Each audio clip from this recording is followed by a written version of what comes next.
Hello there, super amazing internet and creatures of the beyond. Today, I was thinking, since I had a little bit extra time, that we should start a series with a more complicated game in parallel. I'm gonna do this maybe weekly, like one episode. I don't know, we shall see. But this is a very deep and complex game, and Crusader Kings are amazing. The second one. I haven't played the third one. People say that they still like more the second one because it has a more ample content than the third one. Well, it all depends on you. Personally, I still like the second one. The only thing is that you have to keep in mind that Paradox Studios are super greedy.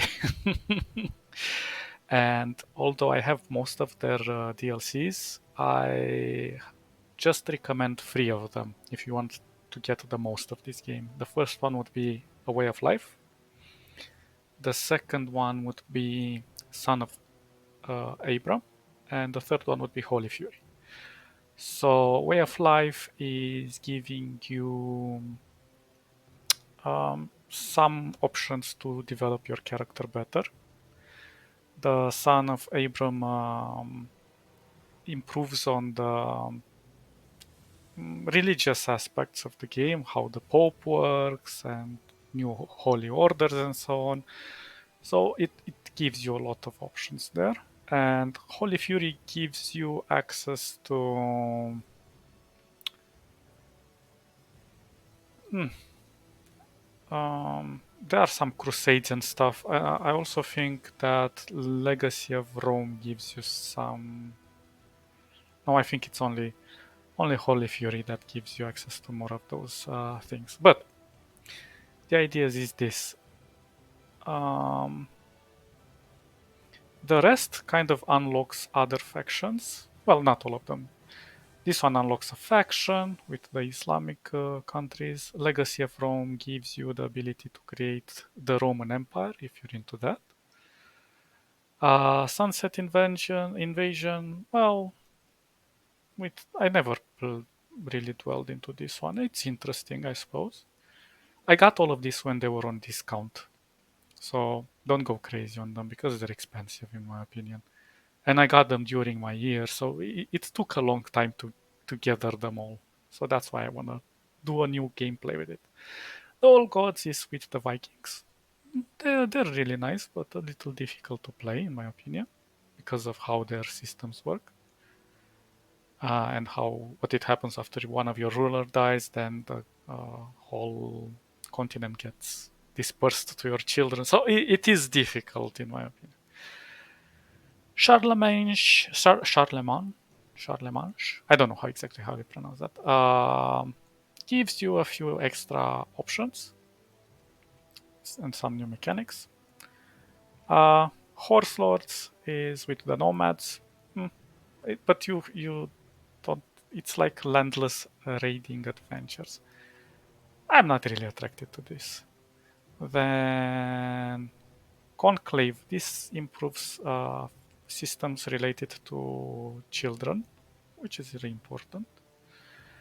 This one, the Reaper's Due, I think is a very amazing little DLC. It balances the game with pandemics and the Black Death and stuff like that, which can give you. It depends on your luck here. It can give you some opportunities to thrive when your opponents are dying from the plague, and you also have to build hospitals and so on. It's a very interesting DLC. Now, monks and mystics are amazing because it adds, in quotes, some magic to the game. But it's really amazing. The mechanics on this one give you uh, what were they called? There's some secret societies. They're really cool. This is related to the Chinese Empire. Mm, Not really my thing, to be honest. And this, as I said, we have like some very cool things that this actually changes the game a lot. This DLC, in my opinion.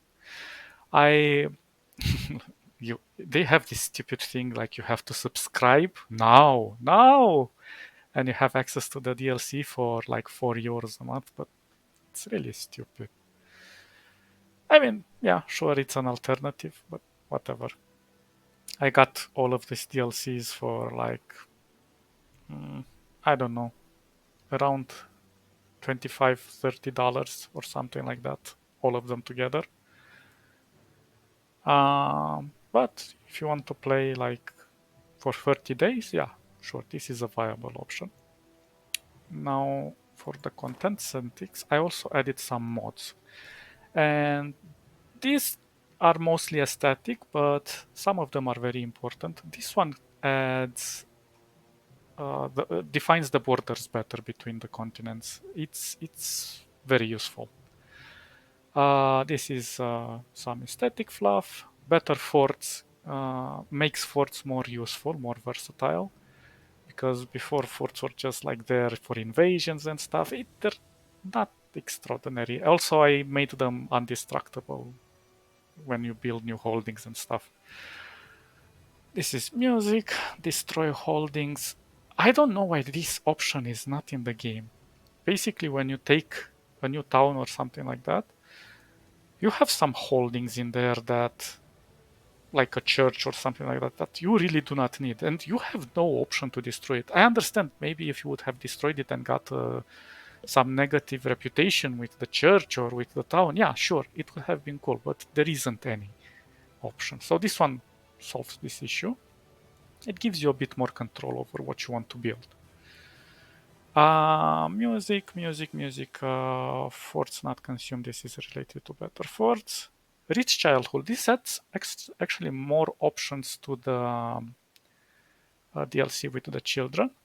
In case your parents die, uh, usually in the childhood years, you don't do much with the children. Now you have some events that make it more interesting.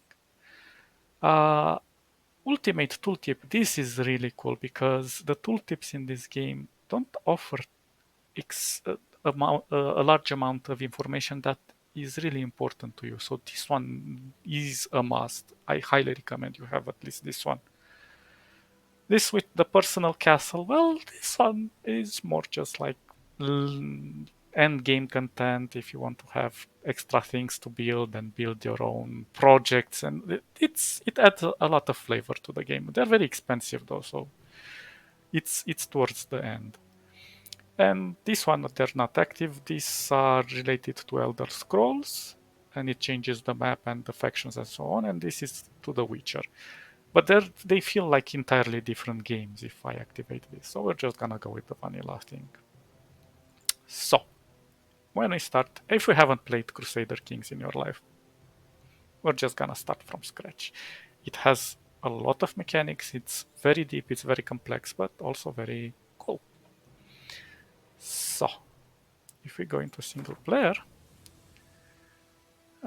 new game, and you guys can start from whichever age you wish. This mostly affects the events. Oh, whoops. The events and the characters you start with. You have some options here to randomize the world and to shatter the world, but they're, they give you like extra fluff in there, but it's not very historical accurate.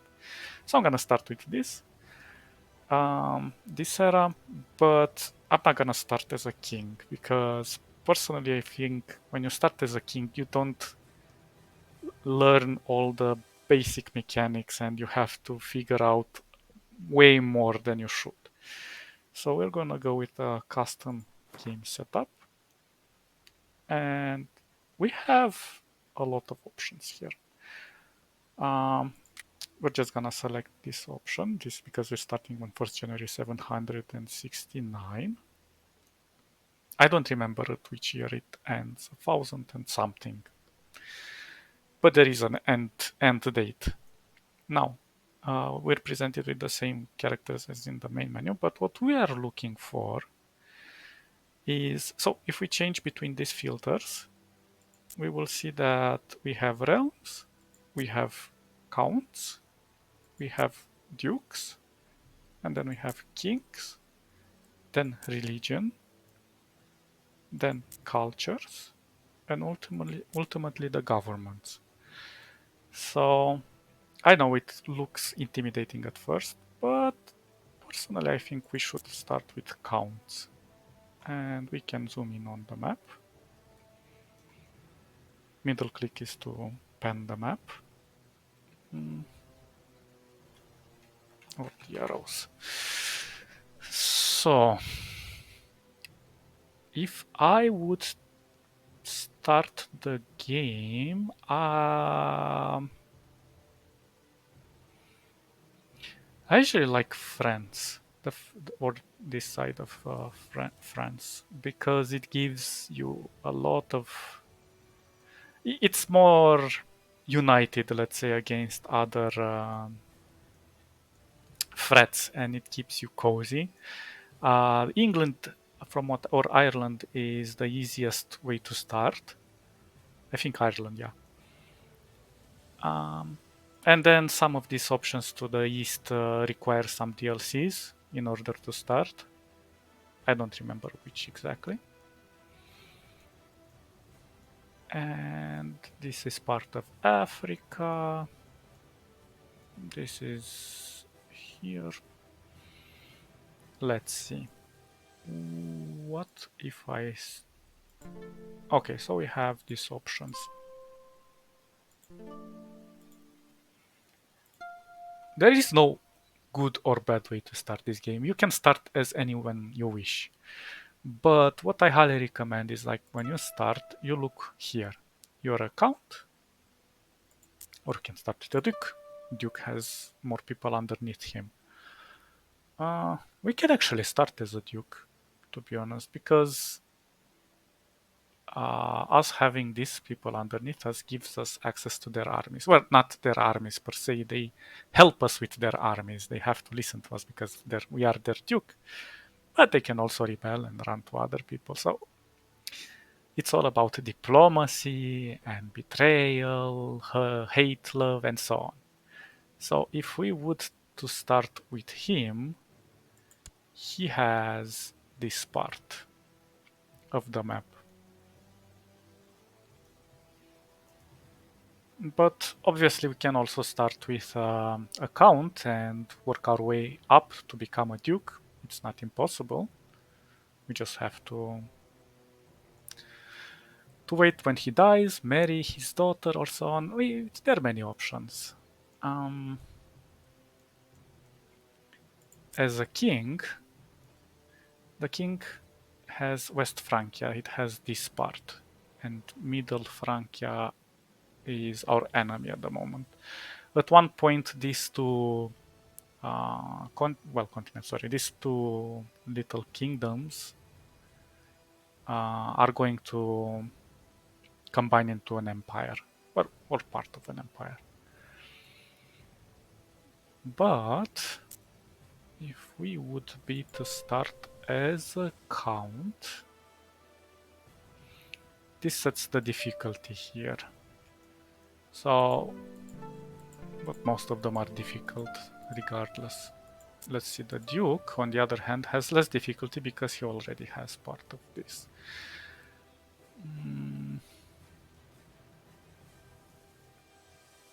This is also a viable place of the Byzantine Empire, but there is much more turmoil happening here. Here, it's also a nice place to start on this peninsula with the Greeks, or Hellenistic, ex-Hellenistic people. But, well, actually this one is the easiest in my opinion because you're next to the Byzantine Empire and you can become part of them, or you can send some crusades to Italy. Who knows? There are many options, but I am kind of interested to start here because on this southern part There used to be, there are some Islamic, well, it is controlled by Islamic governments and, well, kings, and there is a lot of fighting happening on this side. Also, we have two choke points here, which could help us on the long run. But depends how far we want to be from the fight. We can either start on this area, or we could start on this area and be closer to the Germanic kingdoms. Decisions. This one only has one vassal. So this guy replies to us. We are the vassal to the king. As you can see, he has his own vassals.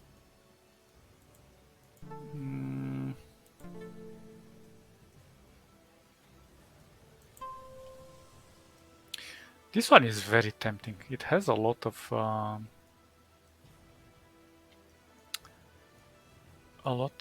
counties, but as you can see, well, this is where our border mod helps, because it creates this division and it's easier to see the borders. It's possible that we might be invaded by the Middle Franks, and we don't have much of a cushion on this side. So we might lose some territories here. And for some reason I cannot select any of these guys. What if we start on the northern part? Well, this doesn't look so bad.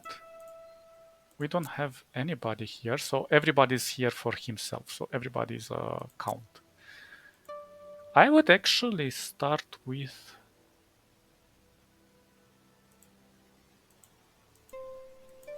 I have actually two territories here, two counties. And there is this guy here. Okay, I kind of like this. This one looks like a really nice, cozy place to start. Can we get any more information? We cannot. Sorry it took so long to explain all of these things. But as I said, the game is really complex. So, I suppose we're Christian. Let's see. Yeah, we're Catholic Christians. Interestingly, here is always Catholic Christians. These are Muslims. And here are the Slavics. Yeah, we're kind of comfortable here. We're not gonna get attacked immediately by any of the other enemies that really wish to have our land. Although we should keep in mind that we are next to the sea, so we could get raided. There is that, like, the Germanic tribes really love to raid a lot. It's kind of their thing. Yeah, I think we can start here. Sorry.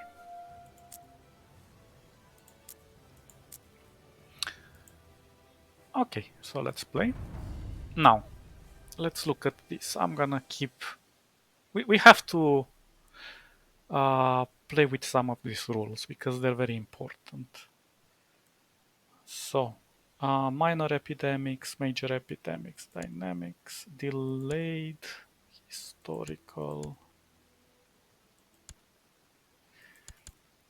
I'm gonna go with delayed dynamics because otherwise we're gonna get the bubonic plague pretty early on, and it's not a fun place to be. Minor epidemics, they're not that important. Mongol invasion, we're gonna keep it historical. This one historical. Generate families, okay. Enclave, exclave. Independence. Independent rulers can have exclaves. Disconnected lands anywhere in the world. I think this is not very helpful because you could get, well, some land if you're an independent far away, and if you inherit those, it's most likely you're gonna lose them, you're gonna have some negative impacts. We're gonna leave it as off. This we're gonna devil worshippers. Let's leave it on default, secret default, Turkish the historical, Reaper's Due, non-epidemic disease, okay. Shattered retreat. Armies will try to retreat into friendly or otherwise safe territory, okay. Army movement locked, okay. So once they start moving towards a piece of land, you cannot cancel that movement. I think it gives us a more balanced edge when we make a decision on attacking someone. Siege assault, okay. Siege events, okay. Defensive pacts. Now, this one, I'm kind of 50-50 on this one. Because towards the end of the game, defensive pacts personally kind of ruins the game. Nobody attacks each other with.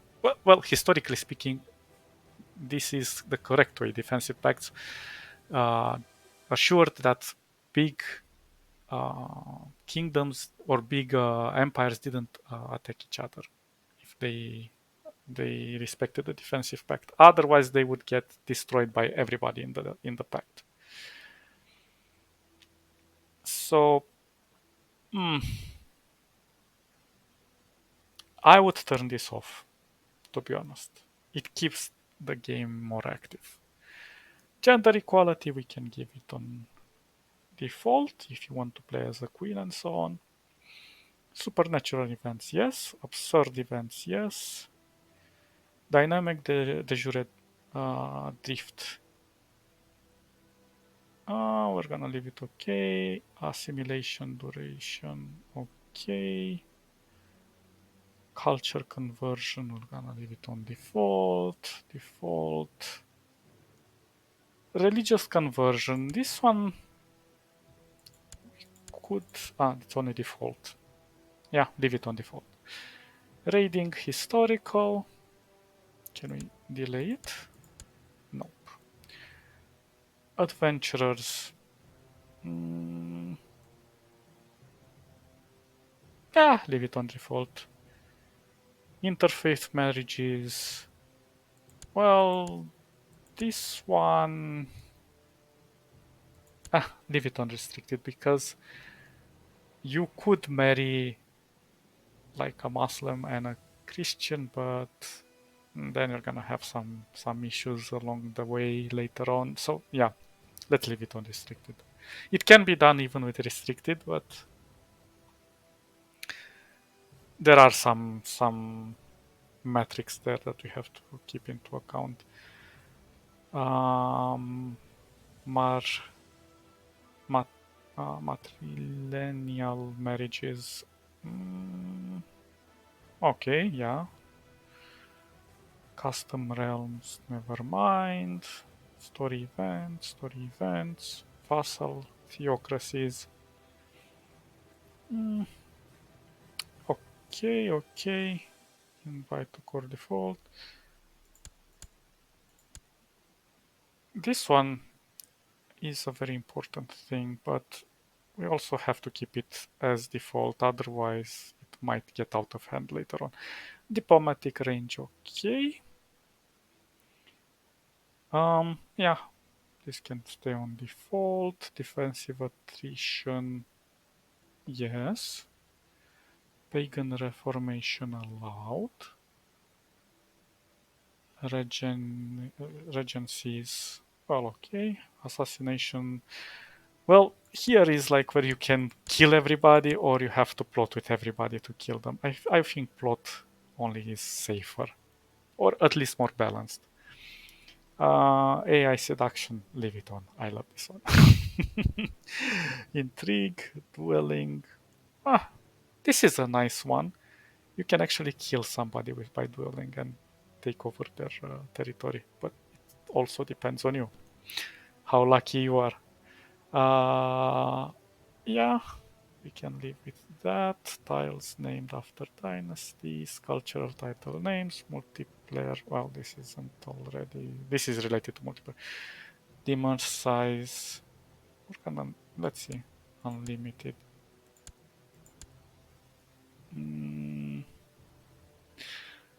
This one affects how much land we can control, because in those times you would have to seize to release some of your territory to your vassals. You could not hold on to too much territory, otherwise you would get some negative influence, and then that can become a problem later on. This is gonna be default. Grant independence. We can keep it unrestricted. Crusader states default. Close relatives. Players are alerted about education for relative. Yeah, just keep it for these close relatives. These are the Crusades from the Holy Fury. We're gonna keep them like that. Pregnancy flavor. Yeah. Martial headgear. Yeah. Non-aggressive pact. Faction block. So rulers in non-aggression pact with their liege are barred from being members in realm factions. Are barred.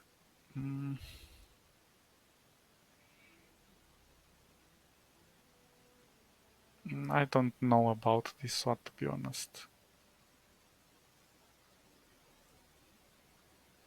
But I'm gonna leave it on. Hellenic rivals are there in Greece, around Greece. Great works, yeah. County size limit, historical great works, yeah. And this is from the DLC, from the mod, sorry. Target of rich childhood events. And you can set it up for every children outside realm and dynasty members, but I think it should be just dynasty members, because you're gonna focus on that. Otherwise, you're going to expand your actions towards those in the realm, and it's a pain. And the achievements are disabled because you're using mods. And we also have to play Iron mode. But I suppose, yeah, Iron mode is not the best in my opinion. I mean, it does add some flavor. It makes it more difficult, but we're gonna play it chill. Let's save our rules. And let's start the game. After 28 minutes. This was the fun part. Now starts the heavy part. So, in Crusader Kings 2, you play as succession of medieval rulers from a single dynasty. There is no set goal, but the world is filled with ambitious rivals. Secure more land to increase your power and protect your family. You cannot hold infinite amounts of land yourself. To expand, you will need to rely on vassal rulers. Keep them happy with tiles and gifts. Titles and gifts they decide to devote. The game will end in 1452 if your line can stay in power that long, although I never reached that date in all my playthroughs. As a ruler, your first priority is to secure a heir. If you do not have a legitimate heir when your character dies, the game will end. Although this is not entirely true, if you still have some brothers and so on that can inherit, well, it depends on some aspects of inheritance. Other pressing matters appear as alerts along the top of the screen. Crusader Kings 2 is a pausable real-time game. This means that you can issue commands both while the game is paused and when the clock is running. To pause and unpause the game, then click blah blah blah. We can understand this. Crusader Kings 2 takes place on a full 3D map. You can zoom in. Okay. This is a small tutorial on how we can do these things. And we can reset it with backspace. But it's important information to read at the first glance. So, we are in the Frankish culture because we're in part of France. Catholic Comte. We don't have any special features. Feudal government revolves around the oath between liege and vassal, and feudal lords can only direct directly own so many holdings before they must start to rely on vassals, whose loyalty may vary. These are several succession laws to pick between, each with its own merits. The centralization law controls the maximum size of your demers and the number of direct vassal you can have, which is usually the one that I kind of go for. If you should convert to a religion in the Muslim group, your government form will change to Iqta. Catholicism is one of the oldest branches of Christianity and one that has the biggest impact in history of Europe. The formal head of the religion is the Bishop of Rome, the Pope. Also, keep in mind that some Germanic tribes don't have a head of their religion, so it's kind of open for interpretation how you play there with the religion. Although their religion are more pagan oriented. But they can historically the Germanic tribes turned to religion, to Catholicism, Catholic, whatever you get it. So we can hold castle, fort, hospital holdings without penalties. We can hold tribal holdings without penalties for counties with our culture. So this is very important. We should always look at the culture of the place we're getting. Otherwise, we'll have to convert the holding. The holding is basically some buildings that are like actually not buildings. There's like the town, a big church. You can put your castle there. You will see. You will see. We'll get to that. We can build castle, city, temple, fort, and hospital and holdings. Can revoke titles from tribal governments, vassals of another religion without objections from the other vassals. So basically, if they're pagans or whatever, and they become our vassals, we can revoke their titles. We can even execute them, and we won't get any negative. Well, to some extent. We can move the capital every 600 months, which is important. Like if your territory is expanding and you want your capital more in the center or in a place where you have the most resources and you can benefit from the taxes, yeah. Tribal government vassals are not included in vassal limit, so you can have more vassal from tribal vassals, but this comes with its own packs of issues. We have a slider here. Can't grant kingdoms and empires to characters with a government from a different group, which obviously they have to be Franks and Catholics. Catholic bishops may pay tax to the Pope rather than their secular liege. So, if, for example, you become a priest, although I do not recommend it, then and you climb your ranks up into the bishops, then you will pay directly to the Pope the taxes and you don't pay to the liege. But this can happen with your vassals. If they're bishops or priests and so on, they may not pay taxes to you. Or they could if they like you. Depends. We will see. Catholic rulers can't set up anti-popes. Okay. Anti-pope is basically somebody that fights the Pope and you can kind of divide religion. It works in some religions, but usually I don't. With the religion is kind of complicated to explain. We kind of have to get into that area as we play to understand it. The Pope can excommunicate Catholic characters, so don't mess with the Pope. The Pope can grant divorces, so we want our Pope to be our best friend because the Pope can give us so many cool things. So if we want a new wife, instead of just killing her, we can just divorce her. The Pope can grant the invasion of casus belli. Casus belli is like the right to invade. You can't just invade anyone you want. But depends on the culture and on the land, and there are many ways to invade the land, and who you invade and how you invade. The Pope can grant claims on a title. It's kind of the same thing. the claim is like your right to invade. The Pope can call for a crusade, which is very cool. We should keep this in mind. You can also become the Pope with this DLCs. Rulers can order adult unlanded countries to take their vows. Uh, well, I don't actually know what this means. There is always a Pope, landed or not.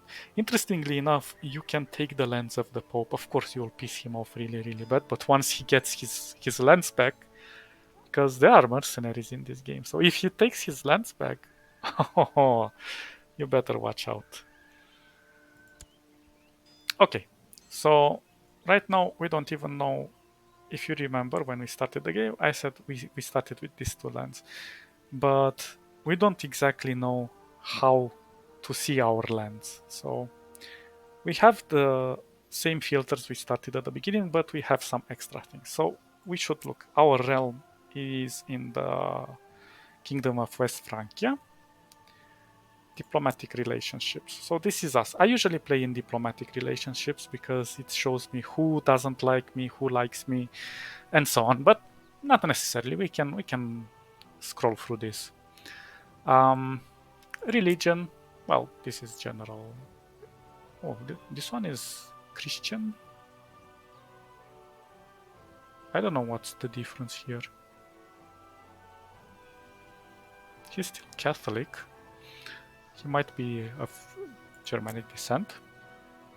Cultures. Oh yeah, it's part of German, the German descent here. That's why. We're Frankish. Economy. This is also a cool filter that we should play on. You can see your most valuable. The greener it is, the more valuable the county is.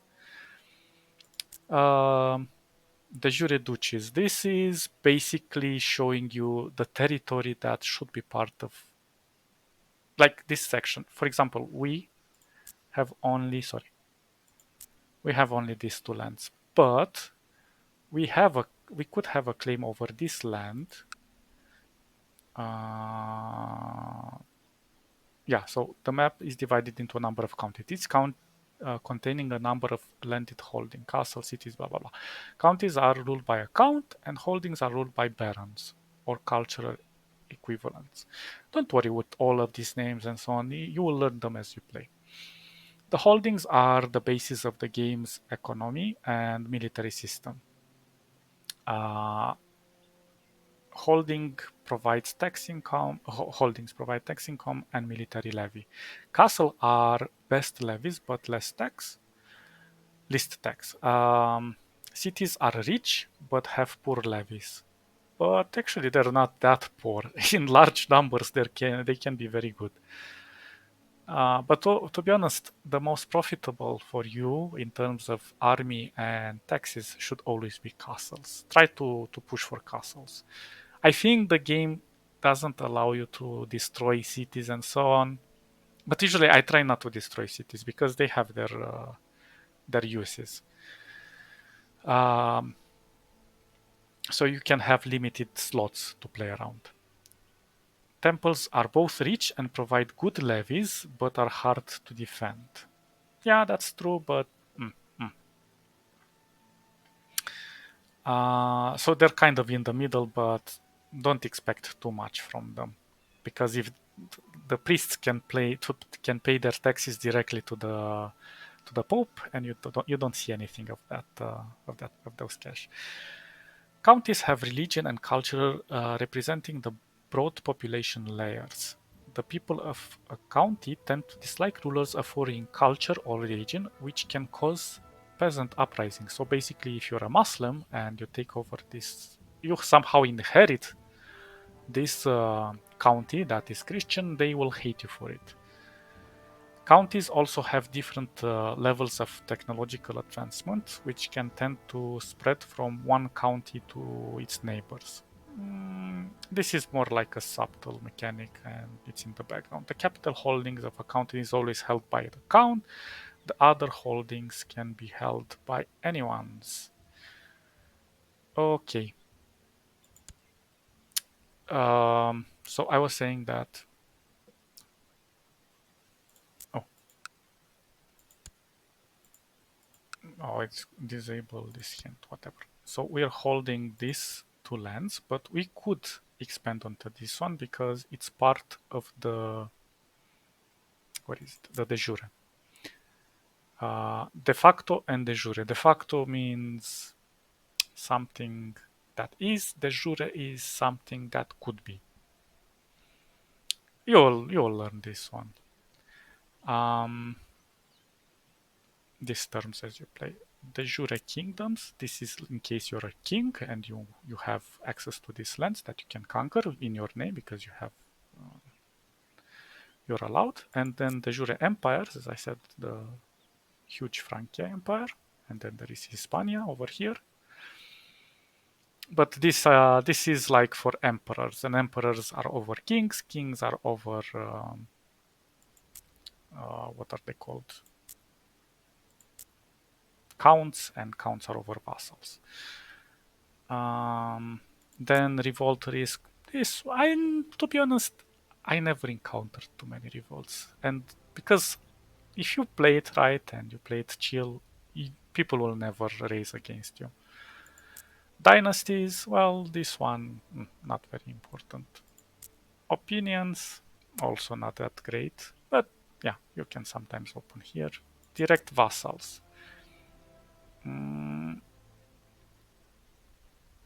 Actually, direct vassals, independent rulers. So I think these ones are not direct vassals to anyone. We shall see. Trade zones, this can be important later on when we will look at there are like the Silk Road, and then there are some, I forgot what they're called, some places that can expand on their they're like some trade routes, specific trade routes. We will see about them. Governments, well, this is not important for us. Defensive pacts, we disable this because personally I think it kind of blocks our fun later on. And epidemics, this one is important. We will keep our eye on it. So now that we went through all of these filters, and there are plenty more to go through, this is us. We are Count Widow of Cayenne. This is Cayenne. So I suppose this is our capital. I haven't played this game in a while, so I might forget some things or confuse them, but don't worry. So if we click on this, the upper part of the screen contains information about the landed title. The titles are organized into tree-like structures with empire tier titles on the top of the barons and the bottom. They are both of de facto and de jure trees, and you can toggle between them. There are quick buttons to create, usurp, claim, and revoke. Okay, there are also buttons to display all living claimants to a title, and a button to show the list of previous holders. The lower part of the title view shows information about the title holding, entire demers, and its budget. So we click this. What's showing here as highlight is the realm, the entire realm, and we are part of this realm. But we are interested in what's our count? Demers holding.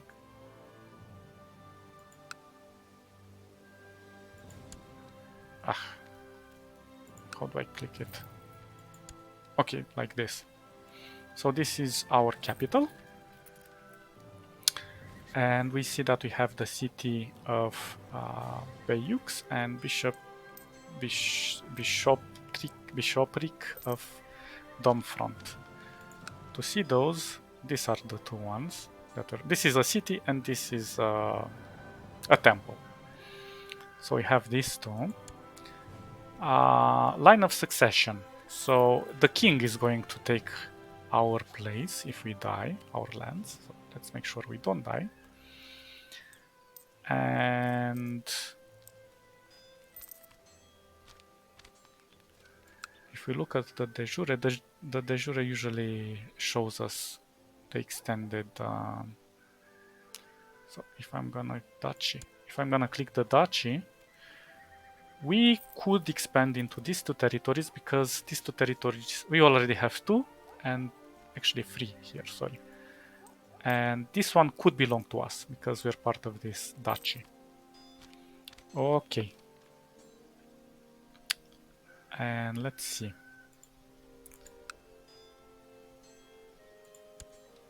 We cannot see the claimants and so on. He has a line of succession. The line of succession usually is also determined here by who do we have as children. We are not married, so we will have to fix that. And there is a lot of information here. So clicking any portraits will take you to the character's view. This screen contains detailed information about the character, skill, traits, blah blah blah, and relations. You can also select an ambition for your own character, which is somewhere here. I will see. The bottom half of the character view is dedicated to close relations. Vassals are feudal lords in fief to the selected character. The court tab lists the people, so we're talking about this part. The court tab lists the people of the court of that character. Pact lists rulers with whom you have a diplomatic relationship with, like an alliance, and the abroad tab lists countries who are currently away for some reason. Every character in the game has an opinion of every other character. So we can see here that, where is it? His opinion of us is 8, our opinion of the king is 19. So that's decided there. This is based on our direct relationship with the king and our actions, indirect actions that can affect our relationship. Computer control characters will act in accordance with their opinion. So if they hate you, they will probably try to kill you, or worse, torture you. The dynasty of a character is shown in the top right of the character. A valid heir always has to be of your own dynasty. You should strive to expand your dynasty and make sure members hold as many titles as possible. True. Some portraits have little symbols on them. A star means in the character you're currently playing. A crown in your hair. So we have the star, so this is us. If he has a crown, it's our hair, and if it's a drop of blood, it means he's part of our dynasty. Boom, boom, boom, boom. Disable this hint. There is a lot to unpack here, but first things first, always click on ambition, and our first ambition would be to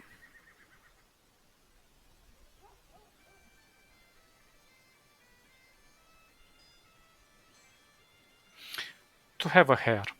And when we achieve this ambition, right now we have no children, but we can also, I think we can also adopt at one point.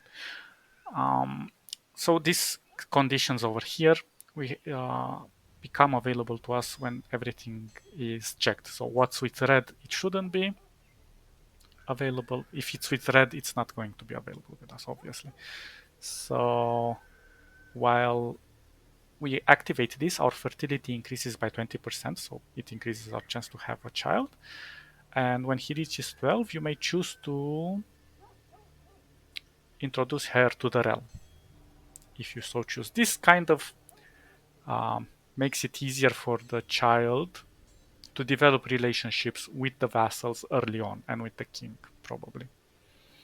So we're going to do this. Count wants to have a child and see them reach adulthood. If he's agnatic, only a male child will fulfill this ambition. Similarly, if Lo is agnatic, only a female child will do. And we'll get into this a bit later. While active, fertility is increased 20%, and once your child reaches 12 years, you may... Okay, we already read that. So this is about our ambition, and now let's choose a focus. Now, focus can vary. We can change this, I don't know, once a year or so. I don't remember exactly. It takes a little while before we can choose. Let's look at our traits. These are our traits here. So we're very poor in personal combat, but our learning is decent. Our intrigue is good. We're not very great with stewardship. Stewardship is an important thing. This allows you to hold more. It gives you a lot of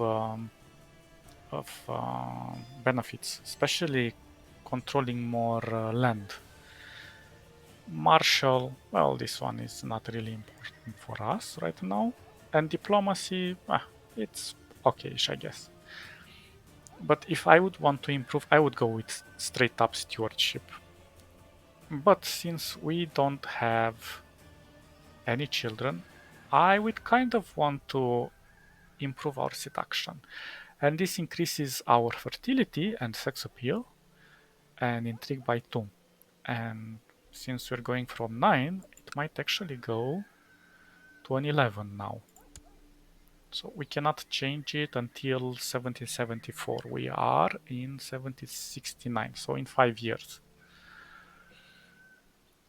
So we're gonna keep this so we can get a wife and we can ensure that we get a heir. This is the demurge size, so we have 2 out of 4. We only have these 2. And we can get to 4 more lands. If we're gonna get the third one, we have to give it to a vassal. Otherwise, there are gonna be some negative attributes here. This is the vassal limit, but right now we don't have any vassals because we didn't create the duchy. Army levies, we have 302. We're getting 42 gold. Gold is gonna increase really slow. Prestige, this one is important. Prestige and piety, and this affects a relationship. This is related more to our relation with the Christian hierarchy and so on, with the Pope. We will see. There are complex mechanics. Good. Now we have 0 relationship with anyone, so nobody hates us, but nobody's our friend either. We do have the vassals. These vassals are part of the. So we have 4 vassals. So each one is part of a holding, but you can have vassals that hold an entire county, not just a holding. We'll get into that a bit later. And I suppose we are holding this castle. So about the holding and who owns it, the single character is a demurge. You can cycle through holdings. Okay, some buildings cannot be built until a certain technology exists in the county, obviously. So we will get into technology later. The owner of the holding or his liege and above can change the name of the holding. This is not important. So these are the upgrades in this castle, and we can have upgrades for everything. But the cool thing is that when you have a vassal, he does the upgrades on his own. But if you want to force an upgrade, you can do it on yourself as well, using your own money, of course.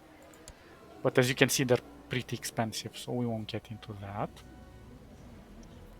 These are our traits, and there are many traits. We cannot even go through all of them. So we have intrigue. This benefits us with our stats.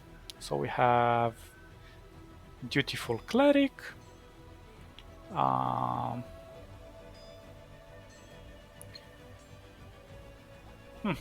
This gives us learning +3, chaste, and this reduces fertility, but we got those 2 things that increase our fertility, so we don't have any problem. And opposite trait -5, so this affects relationships. Diligent, this also gives us bonuses here. Then we have just, these are kind of positive traits. Sometimes we can get negative traits after a battle or from something naughty we did. We will see. And then we have stubborn, which is not necessarily a bad trait, but it's there.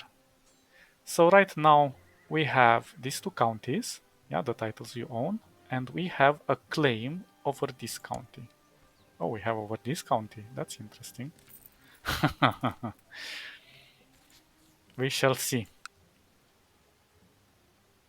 We can also fabricate a claim if we really want to take a county. But interestingly enough, I didn't expect that we would have it here. And this guy, I think the king doesn't care if we fight right now, but at one point the king can say, stop fighting. And that would be problematic. This guy has a family and lots of children. Now here's the thing, if you have too many children, it can be problematic because they might want to divide your after your death they might want to divide your lands. But there are ways to contravene this. You can simply kill the children you do not want, but that gives a lot of negative relationship with everyone around you. Um, you could send him away because of only in the DLCs it's allowed to send him like in to become a pope, a priest or something like that, or to send him to make his own what's it called?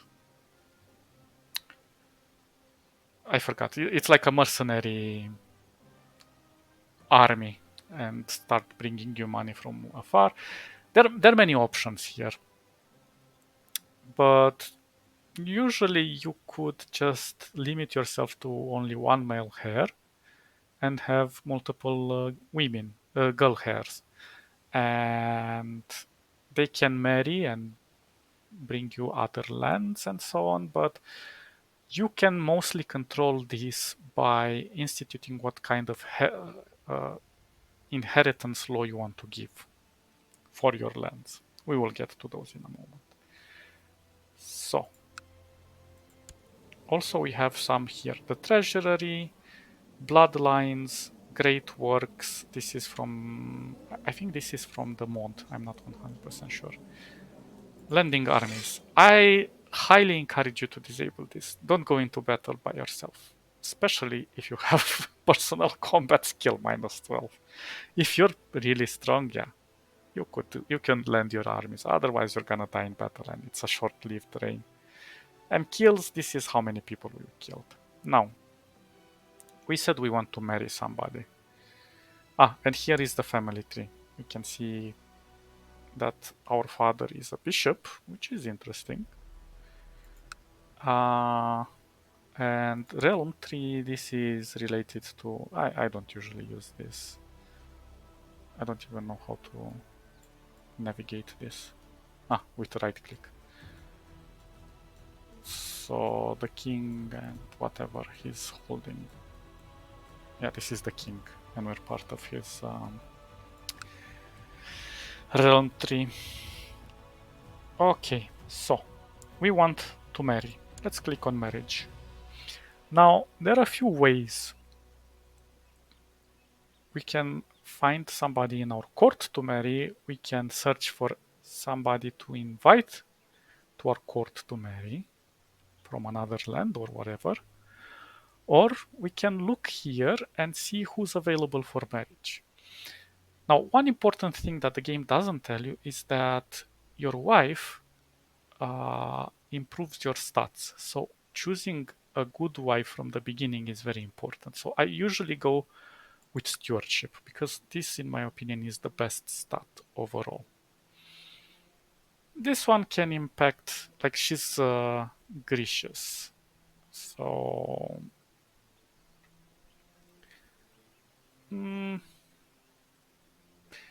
this attraction, she can attract, she could be easily attracted to us or us to them. She's zealous, which is not very great. And she's content. Well, we can live with all of these traits. This one is not relevant. Oh, and she's patient. That's nice. So let's see. She is... Where is she? She's in Italy. Well, the thing is, if you're gonna get a wife, and she belongs to another empire and so on, you could potentially inherit some lands there. But there is another option. You can marry the children of your neighbors, or their daughters, whatever. And then you can get some more rights and so on. So it depends on you how you want to approach this. Mm, but then again, you have to make sure that they have children that you can marry. So, for example, she doesn't have a husband, and I could try to marry her. So contains towards another character. Note that unless a character is ruler, she usually has the leech to actually respond to your proposal. So her father has to allow us to marry her. When you have sent a proposal to a character, it will take some time to respond. However, you can see their likely answer and their reasoning even before you send your proposal. So the game kind of helps us to tell us if she's inclined to arrange a marriage or a betrothal. Betrothal usually is between, if she's underaged, you can create a betrothal with your son or even with yourself. And this one is related to how your relationship is, how powerful your relationship is with that character. Okay, so we could marry her. Let's see her stats. So she's martial. She's not bad. But let's see somebody. Oh, he has to. Hmm.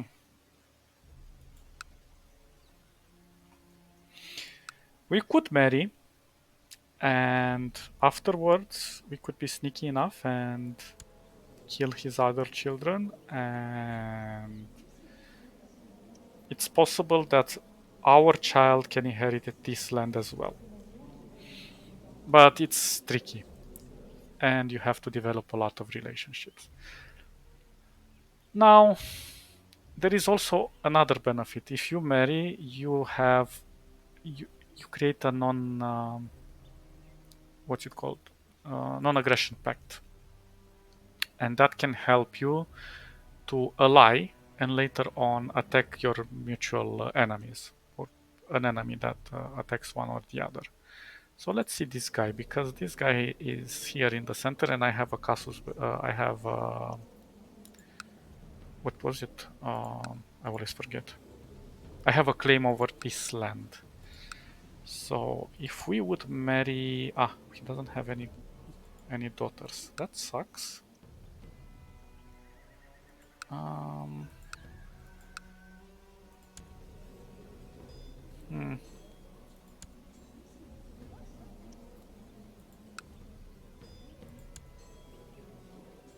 This guy has a daughter, but he's in the he's on the other side of the border. Let's see if our king has a daughter. Yeah, she's too young.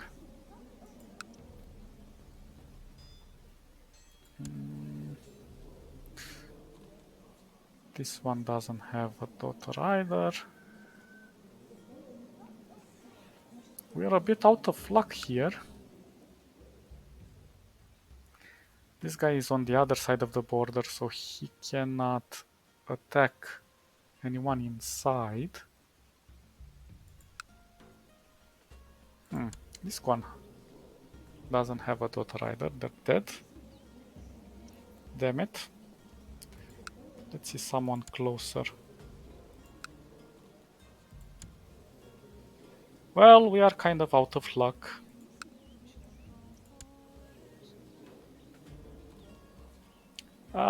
This one has two daughters. but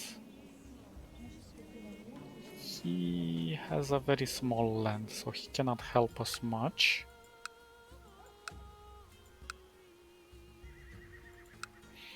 Okay, maybe I should get one of these. Let's see.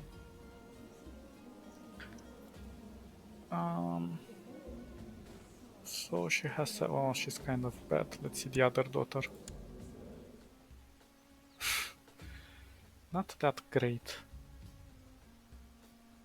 And she's greedy. I think we should marry somebody that gives us the full benefits. Let's go with this one. And arrange a marriage. And if we propose to her, I gain 0 prestige from this marriage because she's not part of our empire. And it's gonna be minus 100 from marrying the courtier. We lose some, we lose prestige. That's not very profitable to us. But they are inclined to accept our proposal, so it says yes. That's kind of bad. I don't want to pick a very far ally from a faraway place, because we might find out that it will take a long time for them to reach us.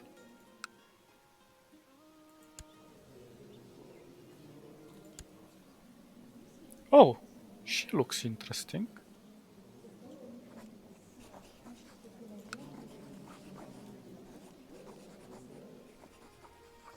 Oh, I want myself. No! Why not? Oh. If I choose this, the children born of this couple will not be of my dynasty. That would suck. This guy is a duke, that's why he's not predisposed. But let's see, does he have any? No, he does not have any vassals. And you don't have anything for me. This guy is a strong vassal, but he has no children, and these are way too far.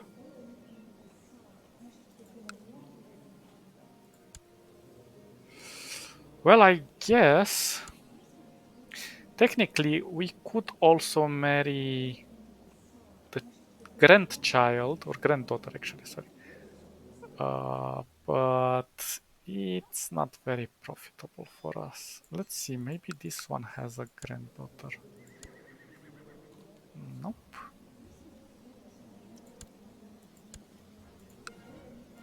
Damn it, you guys are kind of... Oh, she's really bad. I'm gonna go with this guy. And I'm gonna take this wife.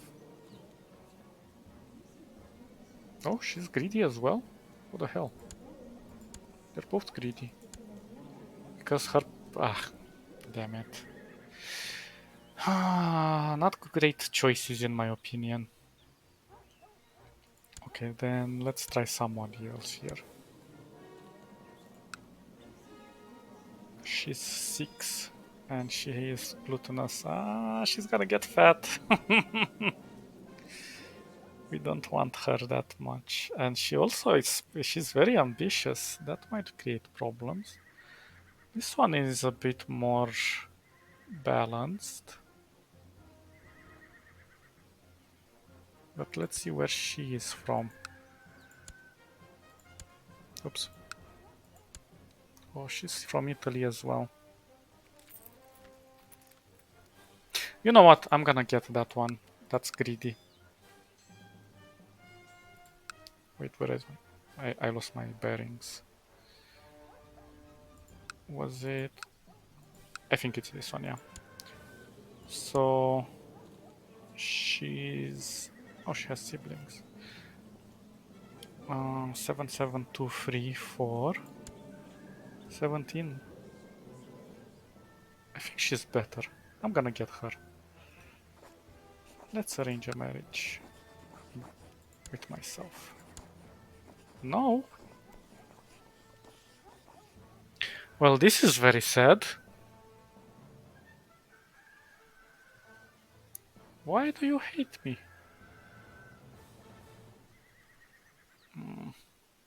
And what about the other one? Still no. Well, I guess we can only marry who we have here.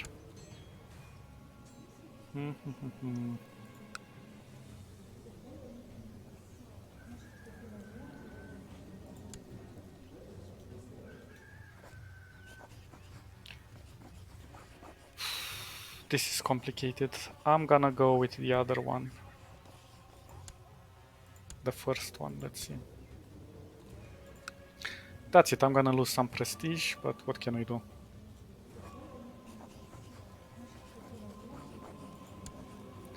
So this is gonna take a little while before they accept.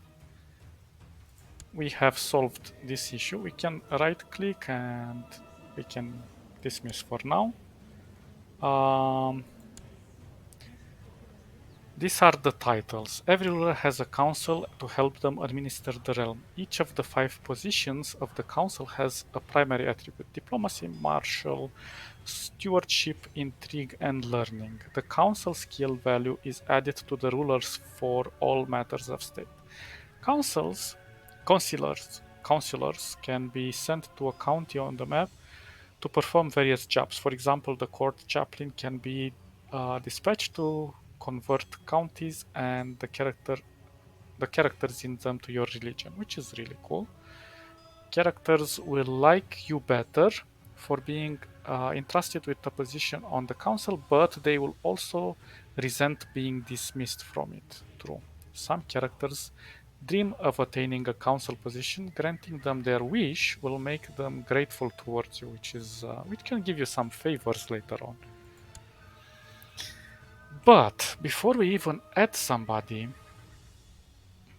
um,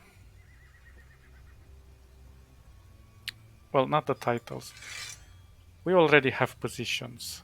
So these guys are powerful vassals. Well, they're powerful right now inside our 2 pieces of land. But later on when we grow, this will diminish their power. But when you see powerful this fist, it means don't mess with them, don't fire them, because they're gonna create a lot of problems for you.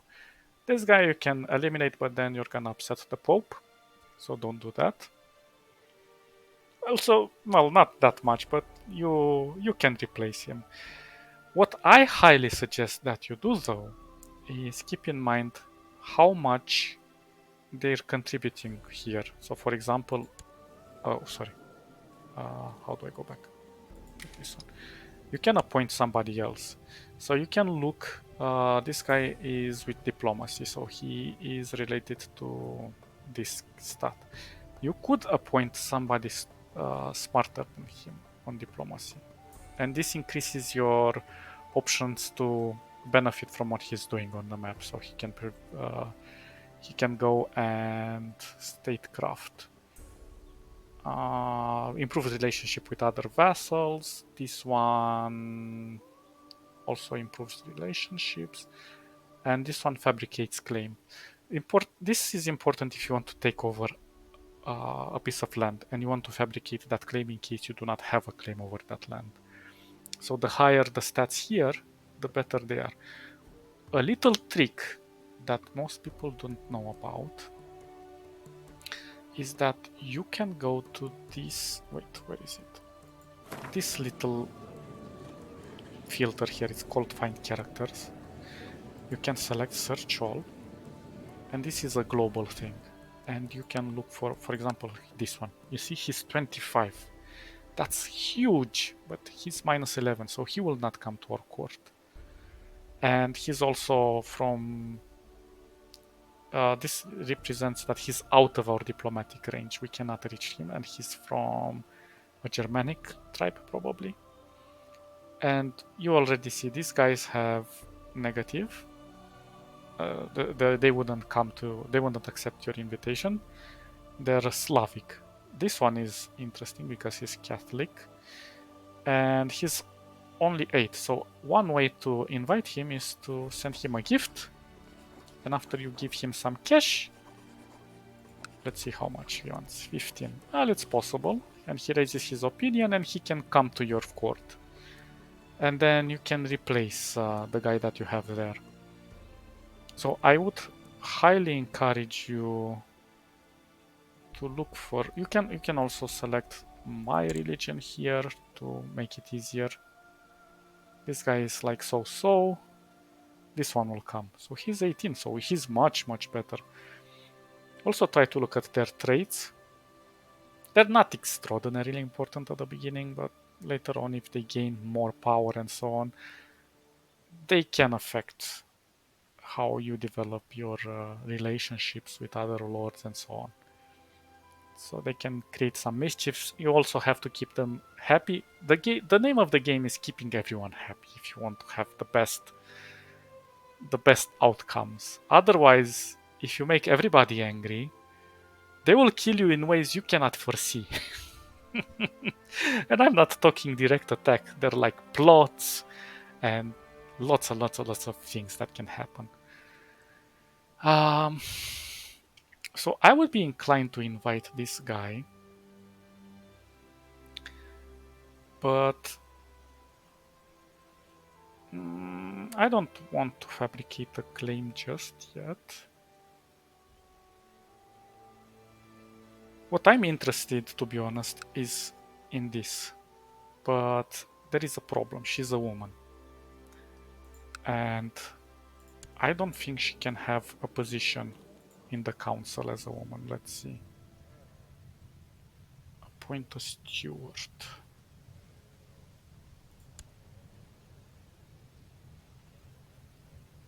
Oh, this guy likes us. He has a little crush on us.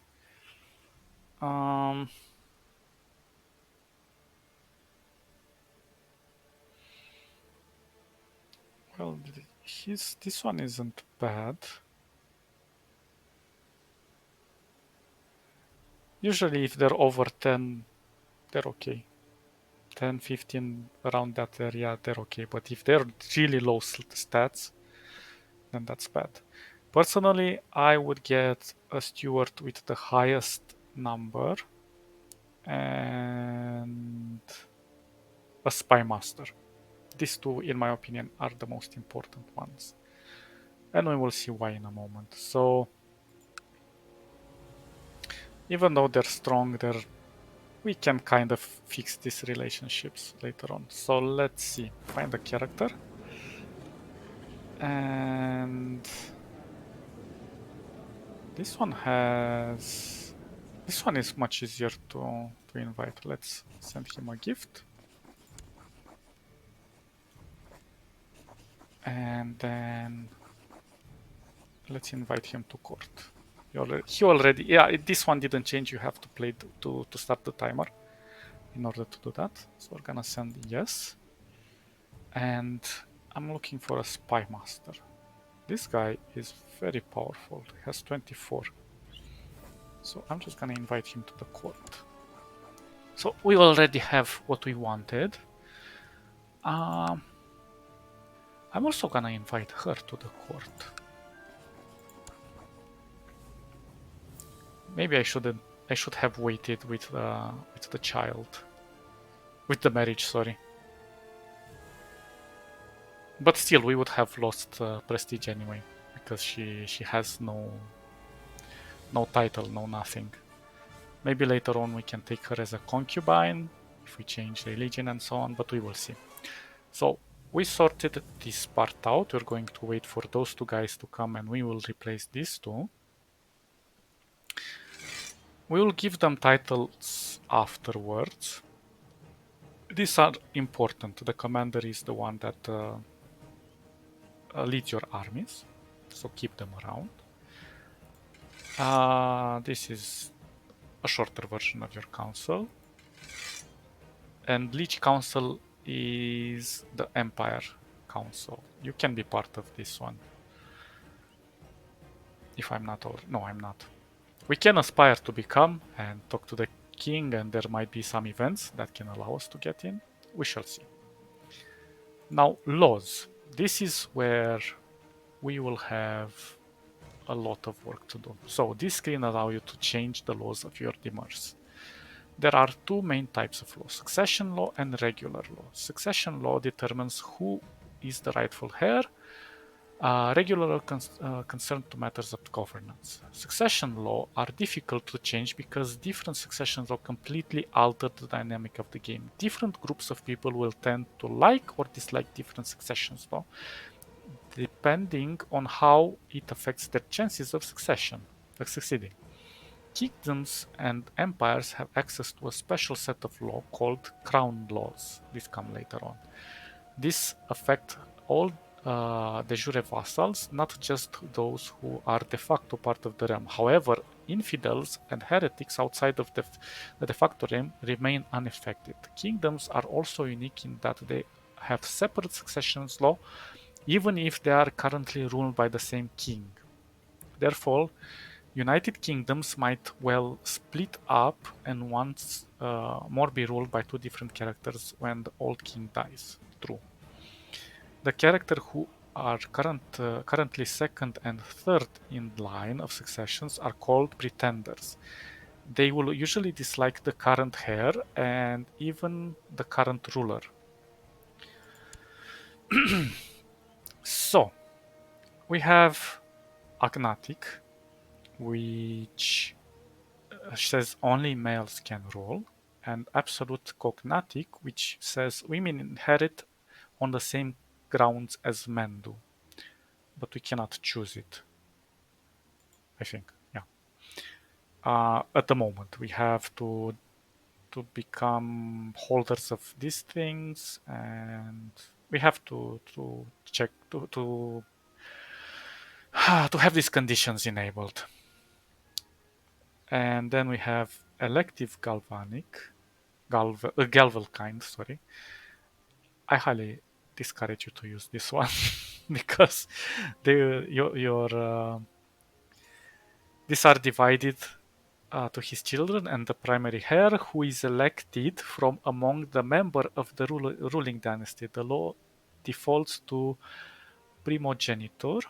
You get no prestige penalty for having unlanded sons and can have up to 30% larger demers. This destruction of title under any form of gavel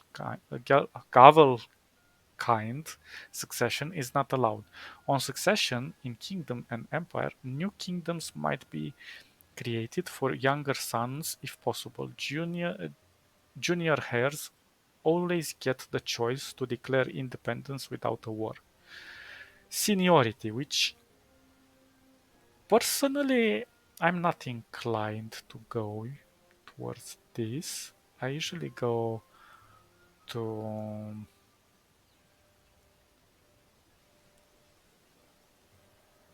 we don't have it. I usually go with Ultimo Genitur because it gives it to the youngest child. And this means that if you have like free male children, free free men that are your children, the youngest when he inherits, he will be young at that age. Well, maybe even an adult, but a young adult. And you can rule longer. So that's why I usually try to go with that one. But it has to be late feudal administration and has to have the law imperial administration. So this one will come later on. We can change it in 10 years. So for now we are with seniority, which gives it to the oldest son, if we get a son. Um,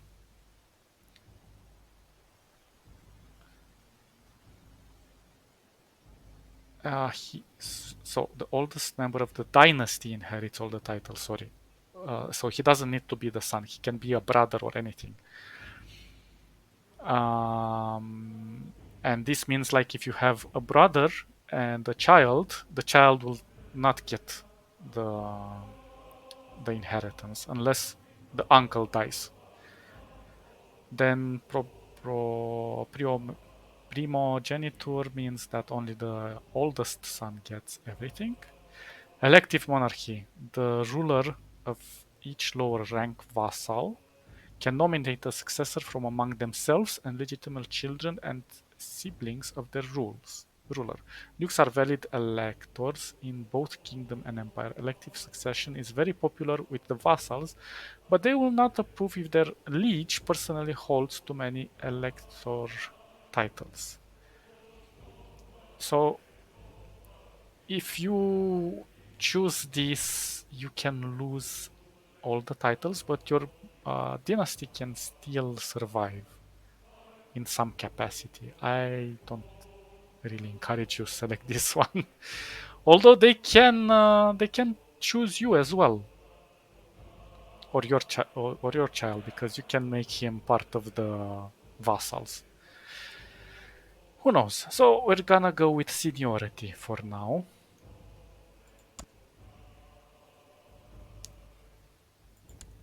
Because we have nobody else. Now, looking at the realm, we can revoke titles, and we should allow this.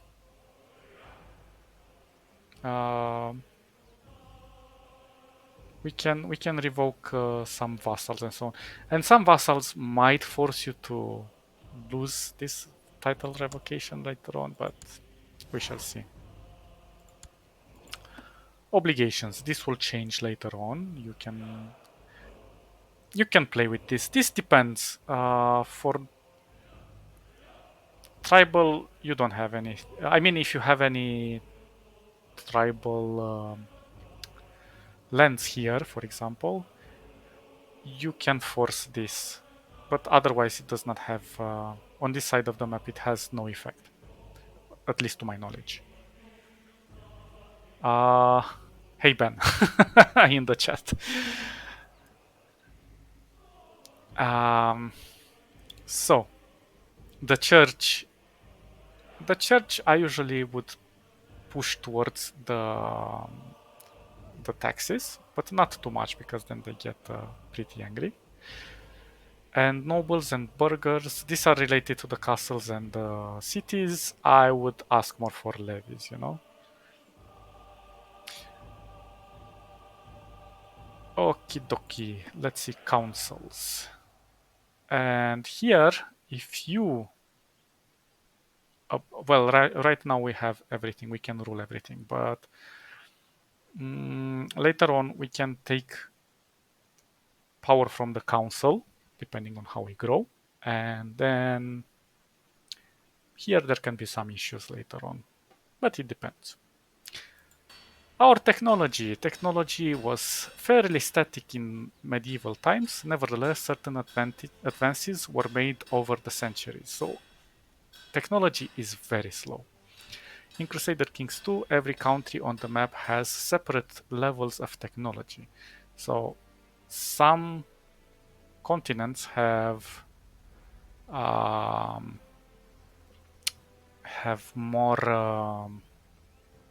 more technology than others. So you should use your spy master for this.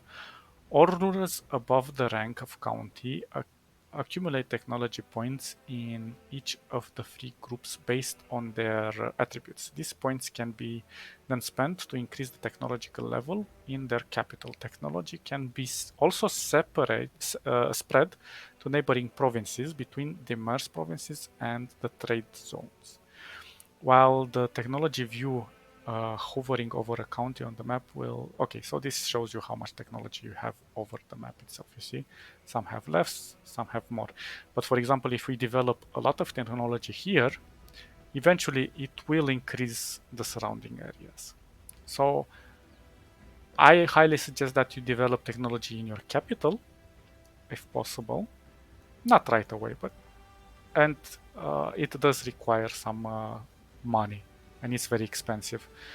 but doing it slowly, it can improve a lot of things.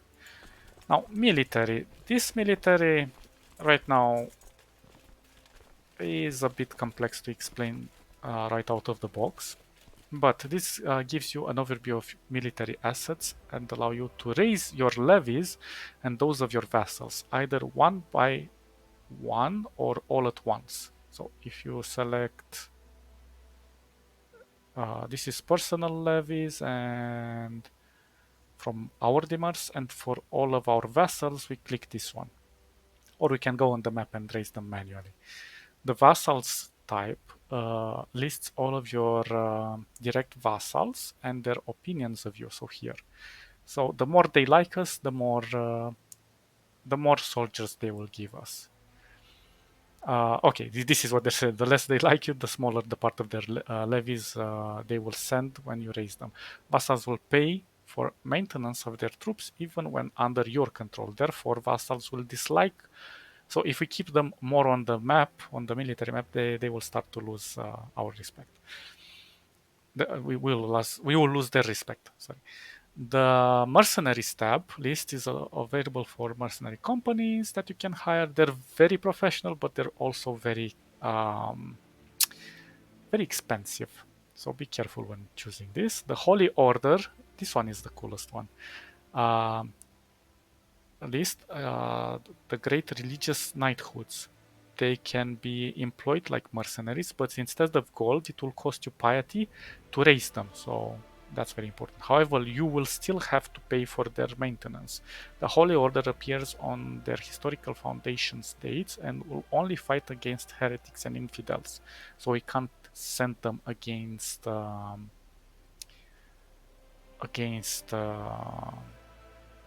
people from our own who are Catholic or I'm not sure we can. I think we can send them against the German tribes. I'm not super sure about that. And this is the fleets for the if we want to send them over the water. It's important that you cannot send an army if you do not have ships. So you'll have to employ some ships and then send them over the channel. But then again, there are some places where you can pass. Although here we have some ports that allow us to pass. Oh my god, this is so loud. And then the retinues. Here we can improve some part of our army with gold and so on and raise them, but also it's very expensive. So don't sink money in it just from the beginning. Intrigue. This is a really cool thing that we will have to look over later on. So this screen allows us to start a plot. If we want to kill somebody, invite somebody, do a feast, and so on. So we can take a lot of decisions here. Finally, there are a convenient list of known plots and rebellious vassals, as well as current prisoners. So we will see most of them here. If you have a plot against us, or if we there is a plot, we make a plot against somebody else, we have the prisoners and then the increased threats from somebody else. So the decisions available to you depend on a number of factors, such as your character's religion. There are many different decisions to take. Cover everything from inviting new nobles and holding grand tournaments, which will cost you money and so on. Plots are shady but effective way to achieve less innocuous goals. Unlike ambitions, plots require backers, so you'll have to plot with other people from other courts or even your court, depends. And depending on how much they like you, you will succeed in that plot. Your spy master will discover plots depending on his intrigue skill, unless he himself is on it. Yeah, that's sad then. Once you know of a plot, you can try to convince the plot to end his or her scheming, or you can resort to other measures, like persuade them to disappear. And at the beginning, we don't have many options here. I would recommend asking for a court physicians, but be very careful who you invite. This noble, I highly recommend you don't use this and you use this find a character that you might like, because nobles are kind of random stats.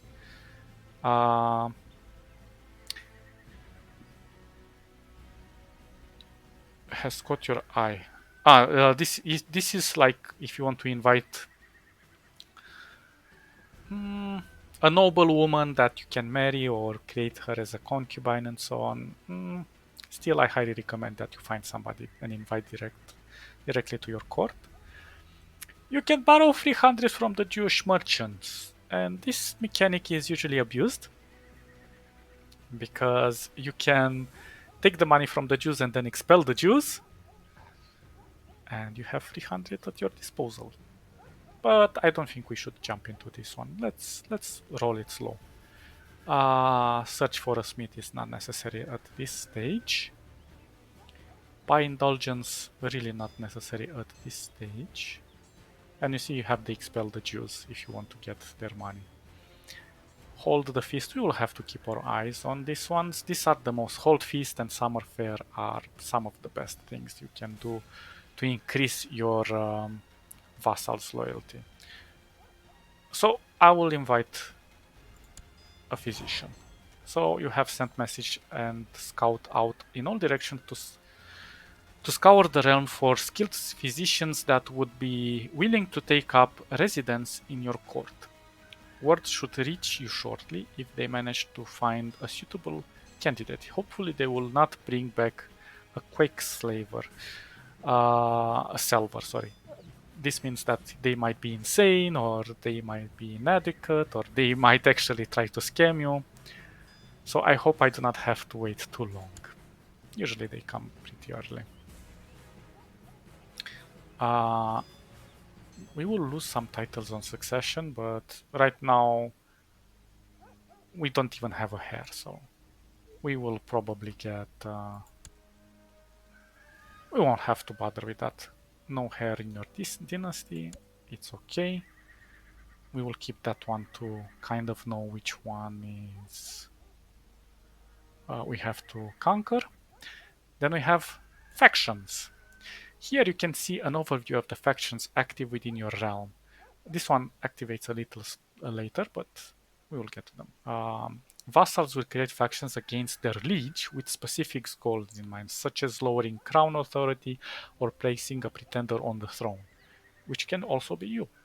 Other vassals may then join the faction if they agree with their stated goals.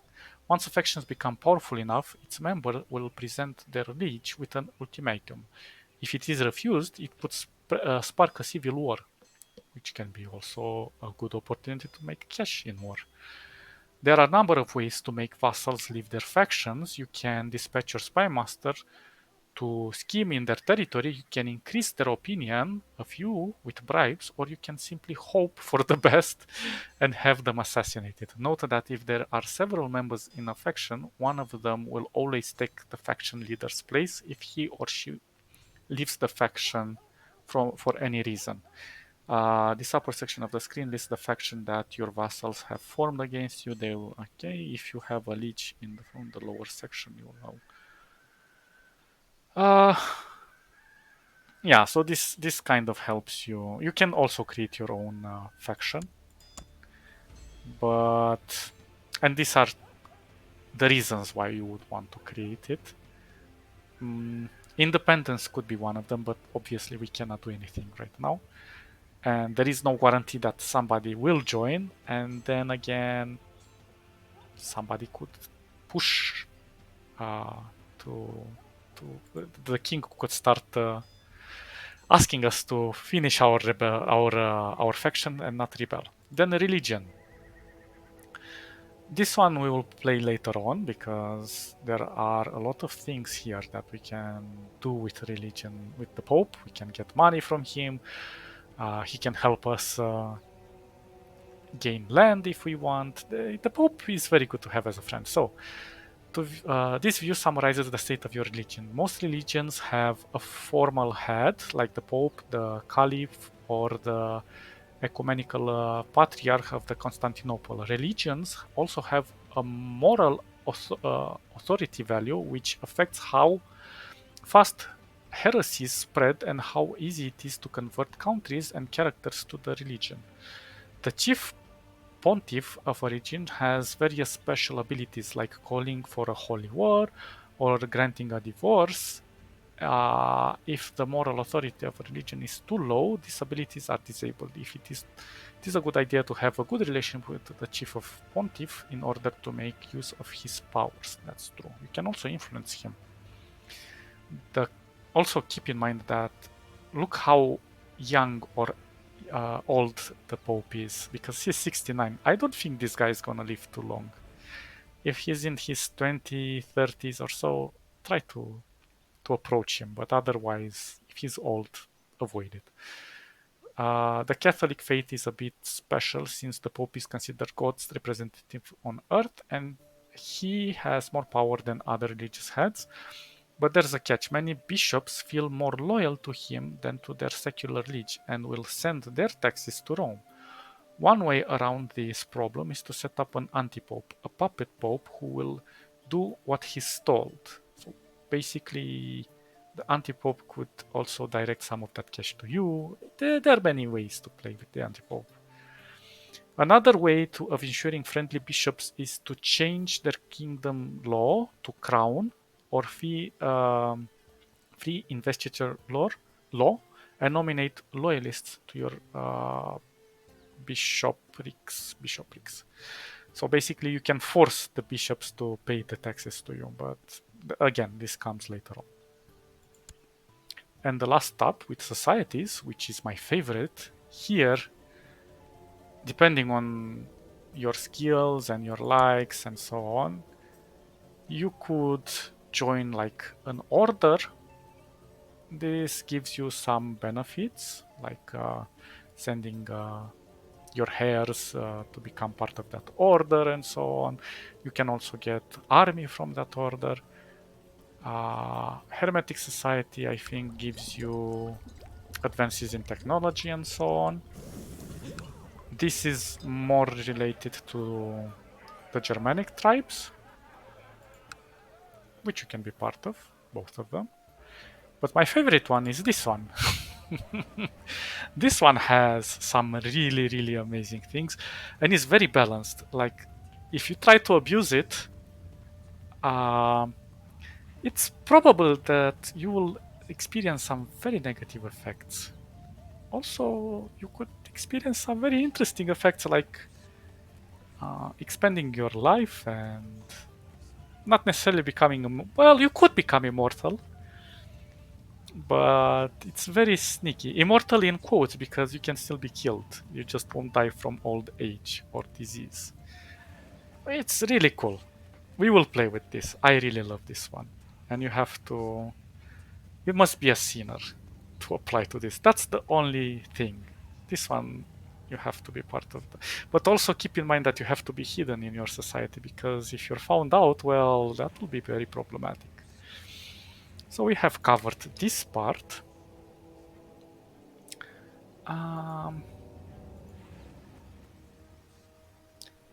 Okay, let's save the game. And now we can start the game. Where is the plus? Oh, here. So here you can also, I think with plus and minus, you can increase the speed of how things happen, you know? You can go like this. The Lords of West Francia have approved the institution of the title revocation allowed law, which we requested for. Okay, so peace be with you. I accept your gracious invitation and will join your court forthwith. This guy we invited for his skill. I must accept your gracious invitation and will join. Okay, so this guy is also coming our way. So shortly after you spread the word of your seeking the employment of a court physician, a Jewish exile appeared at your court. The exile introduced himself as Eliakim of Tigeci and explained that he served as a physician to many rulers before, and such offers his services to you in return for a fair pay. he's not very opinionated about me. Let's see. He has, well, his learning is very good for a physician. Of course, you can select somebody with a high learning skill and get him to be a force physician, but inviting them is more interesting. Well, he served under other lords, so it should be okay, but he has a problem. He has a hair lip. Well, that's just a deficiency. He's wrath. He's hot-tempered, so we should keep that in mind when he takes some decisions. Okay, well, I think he would be okay. He can either kill us or something, I don't know, if he applies the wrong treatment. But I would be inclined to accept his offer. Okay, so we don't have a lot of cash here. Okay, so this is our marriage. We can collect a royal aid duty to pay for the ceremonies. Yes, of course, everybody's concerned. Gain 12. So we're gonna gain a little bit of cash. And her father is like, may you live in harmony and contentment. I accept your suggestion that that Count Wildo and Daphne get married. Okay. Peace be with you. I accept your gracious. Okay, so we invited this woman. Oh, let's lower this speed. So now we are married. We just need to wait to get a child to become our heir. And we have our seduction here, so that will help us, and we will get with the hair. Let's see her. Also, since we have the mod for the tooltips, it's going to show more information than in vanilla. So this is important. I highly recommend you get that mod. And it also shows her fertility here, her health and her fertility. So she's 35 and I'm 80%. And she's in better health than I am. She's Greek. Nice. So also these two things are important to keep here. It kind of gives you world notices of what's happening on the map.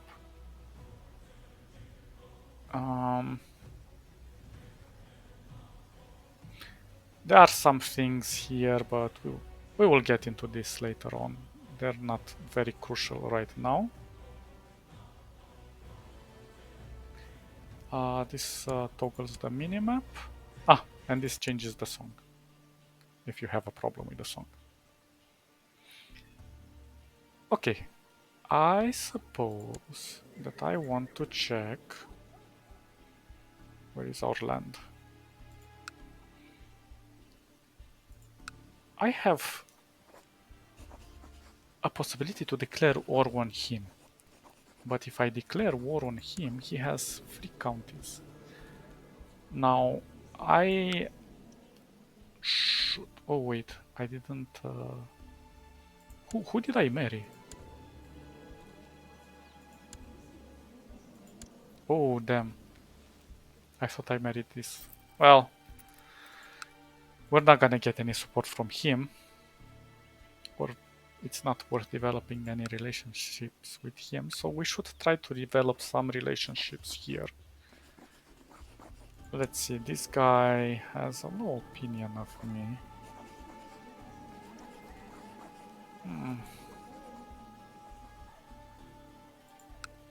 Let's see how much army this guy has.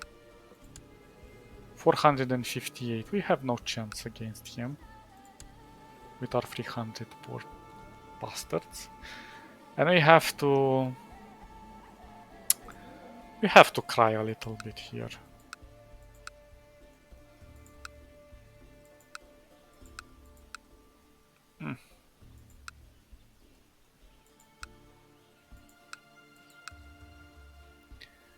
I don't know. For now, we can't really befriend anyone. So let's do something. We invited those those guys. I'm gonna change this guy with this one because he has 21. Also, I don't remember exactly what this is, but it's how loyal they are or something. So this one has 21. I kind of want him. And for the intrigue, this one doesn't like me that much, but it's okay. And let's give them some titles. I'm gonna give you a honorary title. You can take this, Master of the Horses. And what I highly encourage you,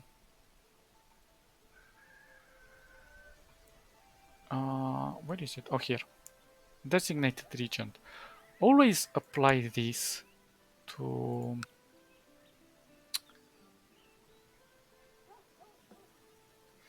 your steward.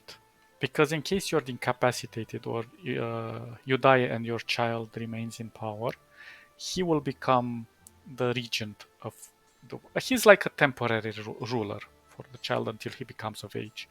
So I suggest you put him because he has 21 stewardship, so he can hold more land and so on. And he can also influence the child to gain more stewardship later on.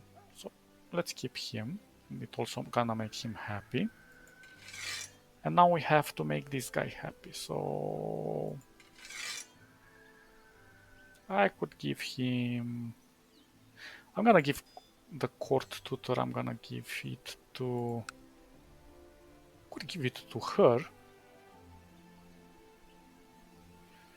Because she has 22. And she has good traits. I'm gonna give it to her. Cupbearer. Let's see, who of my vassals? I'm gonna give it to him. And how happy is he?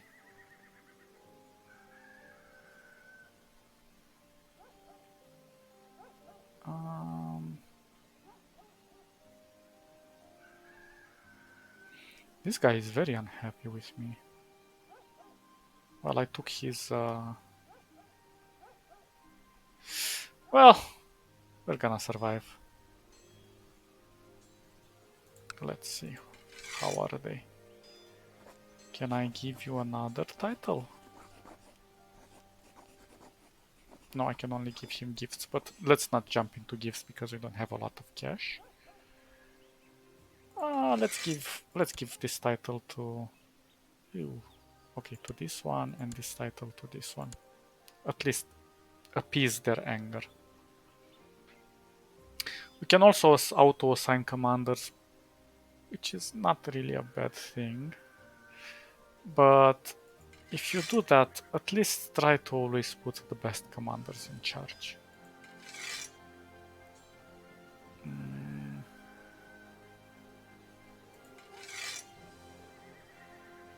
So this one is not really supporting me. Oh, here it says loyalists. This is pragmatism. So we have 3 of them. So we'll always aim for the path of the least resistance when it comes to the strength. Okay, so they are inclined to support wars for reclaiming of de jure land. That's good. But this is when they make the laws or they make the decisions. And we don't have to... They don't carry that much weight on us right now. And these guys are kind of in the middle. They will oppose attacking weak neighbors, but are against more powerful opponents. These ones, they're more related to realms political agenda. It's more related to religious wars. And malcontent, they are... so they're gonna make some issues for us along the way. But they can always change this depending on how much they like us. And we can also enforce realm peace, but only if they're fighting within. And we still don't have vassals that own our counties, so it's okay. And we are not on the lich count. Okay, so with this done, let's save again.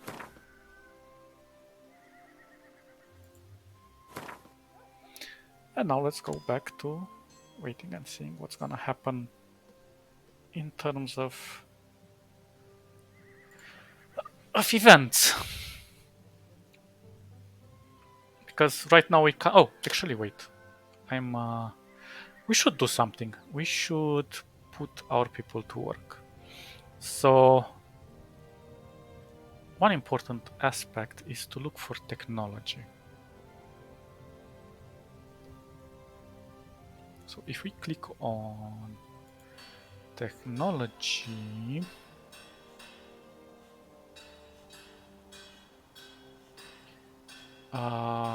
let's see.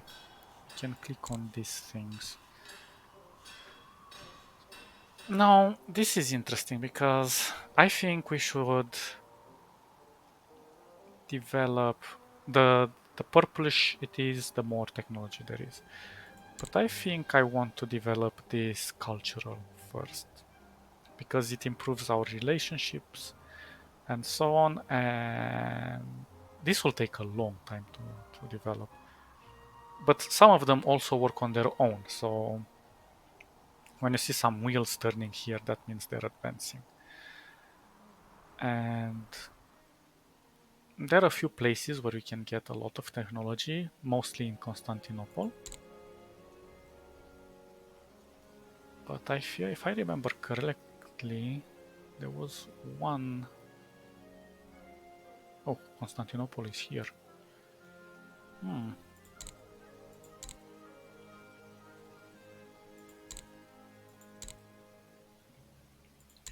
Interesting. So they're improving keeps. Let's see in the army department.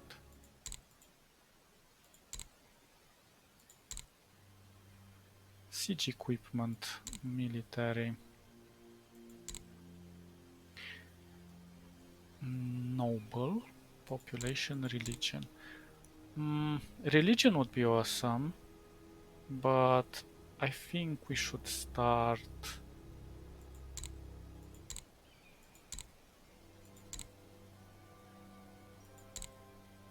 There's a lot over here. I think I'm gonna start here. So what we will do is we go to this guy, we select our spy master, and we put him to study technology. And damn it, I cannot send him all the way over here. Well,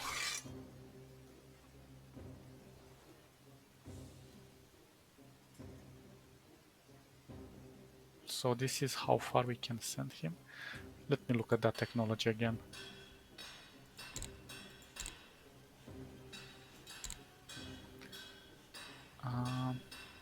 This place is also a good place. They have a lot of technology here. Mainly for this. But also for our keeps. And some army. Okay, I'm gonna send him here. This is the Dodge. Okay, where are you? You're gonna go and study over here.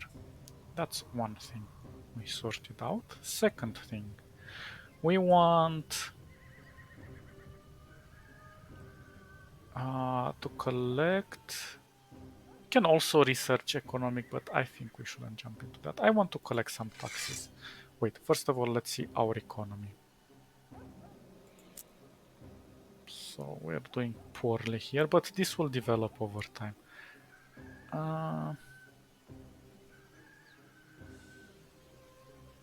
This one is doing 32, this is doing 29. So this one is better, somehow. Okay, I'm gonna go with this one. And we're probably going to move the capital here as well.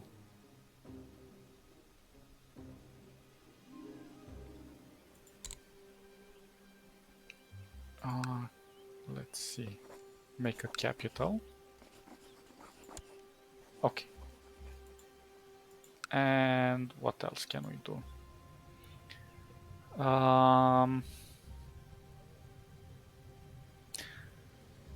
I'm not so sure about him. He has 8. He might mess up our diplomatic relationships. We can leave him like this because he improves the...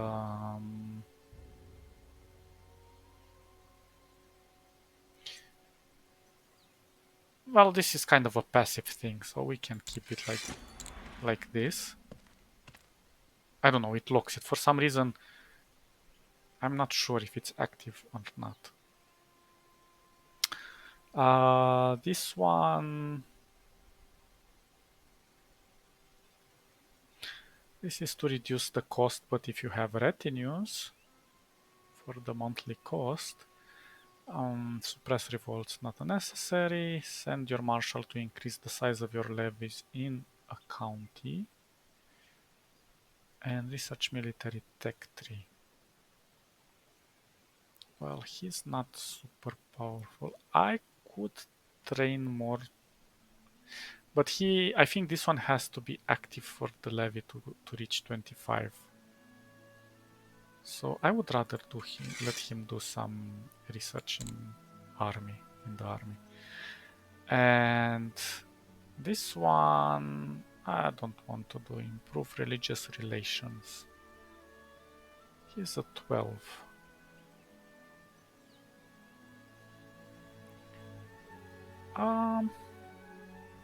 Well, there is an 11% yearly.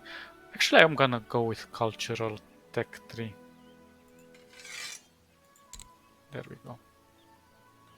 So we put everyone to work. It will take a little bit of time. But there we go. So let's save again.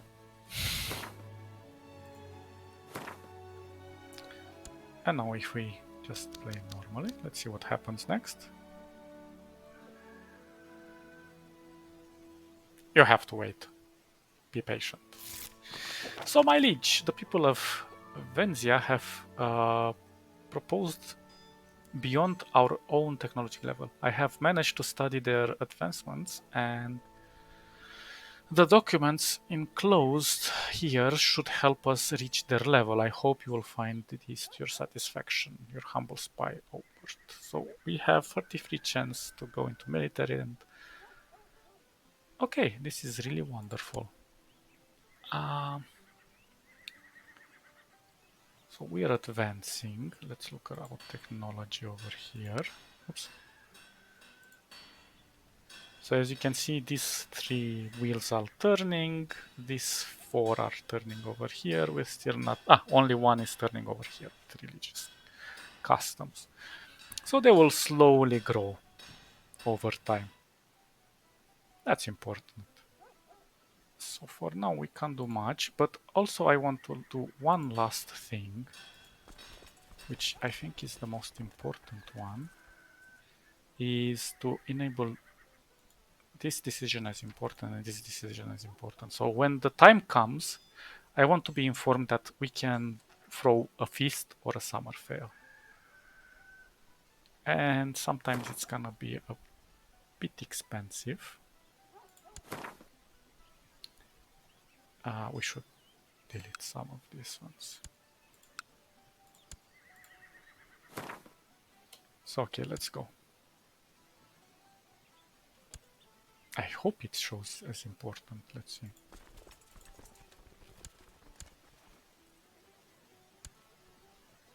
Usually they happen... when do they happen? Oh, I need to have prestige greater than 100. Ouch. And this one only happens in the month of August. And this one happens, I suppose, in November, which we are. But and you can usually throw 2 feasts if you catch it at the beginning of November. But yeah, it's a little click fest. So I have become afraid that someone might want to hurt me. I am thinking about hiring 2 food taster and maybe a bodyguard would be a good idea. So we could get a paranoia, which is kind of affecting our diplomacy, or we can get trusting, which would lower our intrigue but increase. Let's go with this. Witsia justice has brought peace to a troubled country. Fewer crimes are committed and fewer complaints are heard in the province. The peasants have never been happier. I'm glad to hear that. So things are going great in our world. We're gonna wait for August. Don't shut the gates unless there is a plug. I'm keeping this open so I'm sure that these are enabled when August comes out. The important decision is available. Oh, so we can start. It's gonna cost us 25, which is a lot. Our tax is growing, as you can see here. We're getting monthly 2.55, and our expenses is 0.51, so it's 2.04. So we're gonna throw this. So I have given the order that the summer fair should be held in Morten this summer. This should make the peasants happy. So everybody's gonna be happy from this.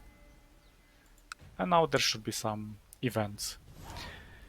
An errant monk is disturbing the summer fair by preaching about sins and the end of the world. His drivel is frightening some, but most of the crowd around him is mocking and laughing at him. He's just another part of the entertainment, so we lose 5 piety. But if we kick him out, there is a revolt going to rise by 1.5%. But we gain 10 piety, so I kind of want this. He does not belong to the summer fair. Have a nice day. The peddlers are loading their wares and the merchants are taking down their stalls. The jugglers, strolling players and the others entertainers are preparing to leave. The summer fair is over for this year. So we gained 10 prestige, which was super awesome. Now, I'm gonna stop here.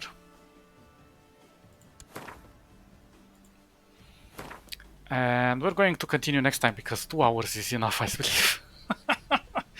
And I presented most of the game. There's a lot more to present, and the more we will play, the more complex it will become.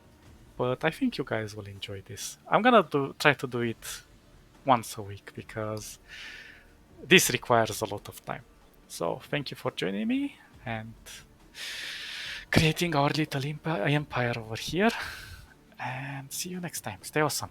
Bye bye bye bye bye.